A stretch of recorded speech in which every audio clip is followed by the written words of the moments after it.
अस्सलाम वालेकुम my YouTube family, कैसे हैं आप सब। उम्मीद करती हूँ आप सब ठीक होंगे, खैर खैरियत से होंगे। तो आज के व्लॉग का आगाज़ करते हैं जी हम दोपहर के खाने से। तो मैं बना रही थी पालक और आलू। तो मैंने कहा अपने बहन भाइयों के साथ ये भी रेसिपी शेयर करती हैं। बहुत ही यमी और बहुत ही टेस्टी बनती है। ये है ग्रीन मिर्चों वाली पालक, तो आप भी ज़रूर ट्राई कीजिएगा। तो यहाँ पर मैंने प्याज कटिंग कर लिए थे, 2 अदद मैंने प्याज लिए, उसको बारीक कटिंग करके तो उसमें मैंने कढ़ाई में डाल दिया, ऑयल डाल दिया था। तो यहाँ पर जो मिर्चें थी और टमाटर थे वो भी मैंने उनको अच्छे से चॉप कर लिया था। जो पालक कटिंग करके नमक लगा के रखा था उसको मैंने अच्छे से वॉश करके टोकरी में रख दिया था कि इसमें से पानी खुश्क हो जाए। तो माशाल्लाह से प्याज हमारे हो रहे थे इधर ब्राउन। तो साथ ही मैंने हल्दी, सूखा धनिया, लाल मिर्चें और नमक बिल्कुल हल्का हल्का ये लिया। हल्दी मैंने 1 चम्मच ली थी, बाकी मैंने सूखा धनिया, नमक, मिर्च वगैरह बिल्कुल कम लिया। तो मैंने सारा कुछ इसके अंदर डाल दिया था और साथ ही मैंने हल्का सा पानी डाल के इसको अच्छे से मैंने इसको मिक्स कर लिया था। तो माशाल्लाह से ये देखिए जी 1-2 मिनट में इसकी भुनाई करती तो माशाल्लाह मसाला हमारा हो गया था रेडी। तो इसमें मैं डाल रही थी टमाटर और मिर्चें जो मैंने चॉप करके रखी थी। तो मैं तकरीबन सारी मिर्चें इसमें ग्रीन ही डाल रही हूँ, बस हल्की सी मैंने डाली है इसमें लाल मिर्च। तो ये देखिए जो पेस्ट बना के रखा था लहसुन का वो भी मैंने इसके अंदर ऐड कर दिया। तो 2-3 मिनट के लिए इसकी मैं भुनाई करती हूँ।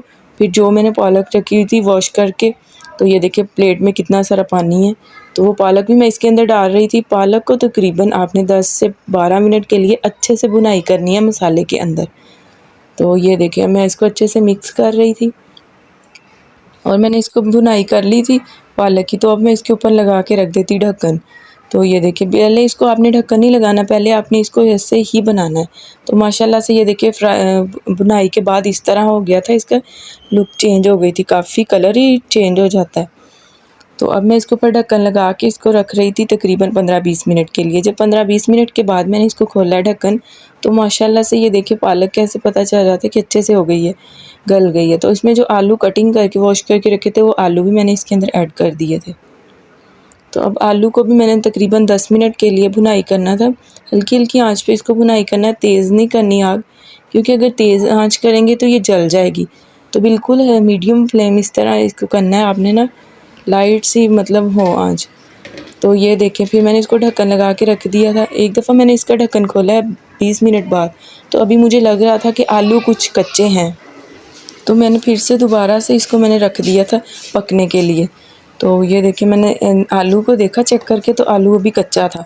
तो मैंने दोबारा इसको ढक्कन लगा दिया था। थोड़ी देर के लिए मैंने तकरीबन 8 से 10 मिनट के लिए मैंने इसको रख दिया था फिर। तो माशाल्लाह से जैसे मैंने ढक्कन खोला तो माशाल्लाह पालक हो गई थी तैयार। और जिसको ये रेसिपी पसंद आए कमेंट में ज़रूर बताएं और आप भी ज़रूर इस रेसिपी को ट्राई कीजिएगा। मेरी वीडियो को फुल वॉच किया करें, आपकी सपोर्ट की बहुत ज़रूरत है। और मेरी वीडियो को लाइक करें, शेयर करें, मेरे चैनल को सब्सक्राइब करें। आज की वीडियो का एंड इधर ही करते हैं। इंशाल्लाह मिलते हैं आपसे एक नई रेसिपी के साथ, नए व्लॉग के साथ। अल्लाह हाफ़िज़।